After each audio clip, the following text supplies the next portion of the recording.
She wants to go into government housing. She wants to go into government feeding. She wants to feed people. She wants to feed people governmentally. She wants to go into a communist party type system. When you look at the things that she proposes, they're so far off. She has no clue. How about allowing people to come through an open border, 13,000 of which were murderers? Many of them murdered far more than one person, and they're now happily living in the United States. You know, now a murderer, I believe this, it's in their genes. And we got a lot of bad genes in our country right now. That was Donald Trump, who in leaked audio that just came out earlier today was saying that some immigrants just have bad genes. Now, I'm not going to say who also said that some humans also just have bad genes, but I'll leave that to all of you in the comments. But I guess as we're heading towards November, Donald Trump is just getting more and more extreme, and this is just the latest example that he's flailing and trying to use any trick he can to try to scare people into voting against their own best interest. Now to the main story. Donald Trump was in New York today to honor the victims of the October 7th massacre on the 1-year anniversary, but you can't have a memorial and Donald Trump. He makes it all about him. That's what happened when he went to the 9/11 memorial with Laura Loomer, known 9/11 truther. This time when he was at the October 7th memorial, he made it all about him. I have two things I want to show you from that. One, extremely disturbing, that has people calling him a psychopath. The first is him asking folks, well, just watch. Yeah, can I take that? Would you like me to sign this? What's mine? I love that. Thank you.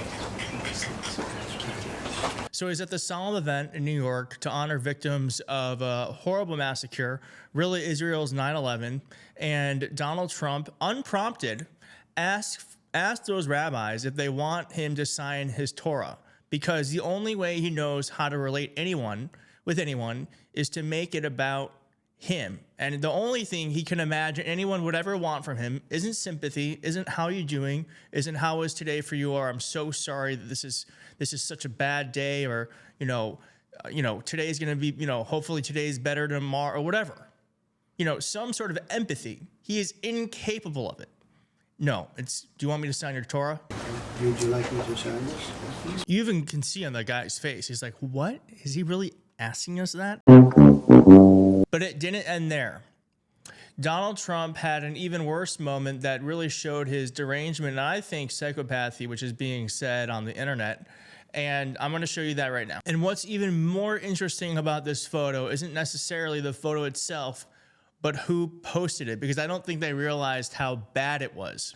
So here it is. It's again, in the New York memorial for the Israel massacre that happened a year ago today. And Donald Trump is seen holding a picture of someone who's still hostage. And what is he doing? He's smiling. He's smiling. Totally deranged. It's a solemn occasion. It's totally inappropriate. I just want to, again, point out that if any Democrat were to be smiling, given the circumstances, the seriousness of this, you would not hear the end of it. But because it's Donald Trump and it's kind of baked in, it's just like we don't even hear a peep. But this is totally, totally inappropriate. Ron Filipkowski had a great comment, and he said, the only thing here missing is a thumbs up, because nobody exploits a tragedy quite like Donald Trump. Thank God. And more comments here. The ability to genuinely care about people, not call Donald Trump, is missing in Donald. That's so true, especially considering the video I showed just prior to this. On top of all this, you actually asked a rabbi if he wanted to sign a book. No, just like I said. Brown-Eyed Susan says, this smirks of his thumbs up over the graves of fallen soldiers. That's such a good point. Just a month ago, he made that disgusting moment where he turned Arlington Cemetery into this political moment where he gave a thumbs up. Well, when again, that's an occasion that's meant to be like solemn. Politics is not supposed to be there. And instead, he gave a thumbs up. Tina Webb says, he really is devoid of any understanding of human emotion. Every situation is nothing but a photo op to and for him.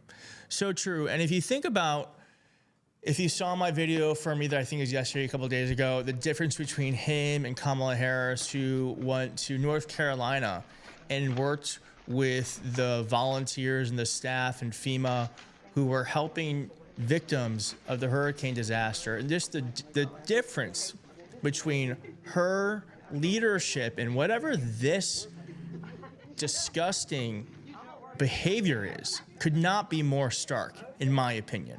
And to me, the best part of this awful story is that who posted it?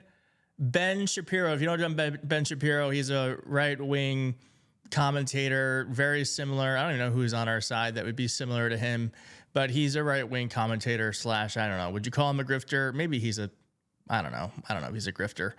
But he posted this picture thinking it was totally normal, and then folks went off on him, so much so that people on the right were thinking that he is he's a Democratic plant there to get to hurt Donald Trump's chances in the 2024 election.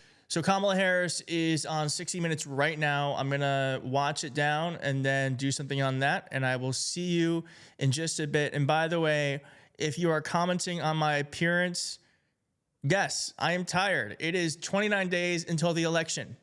So yes, I don't look as rested as I used to because I have a full-time job working in politics and I'm doing this. So I am extremely tired. There's 29 days, but what does Tim Walz say? We will sleep when we're dead. I'll see you soon. I know what's wrong with you young people. You think you just fell out of a coconut tree?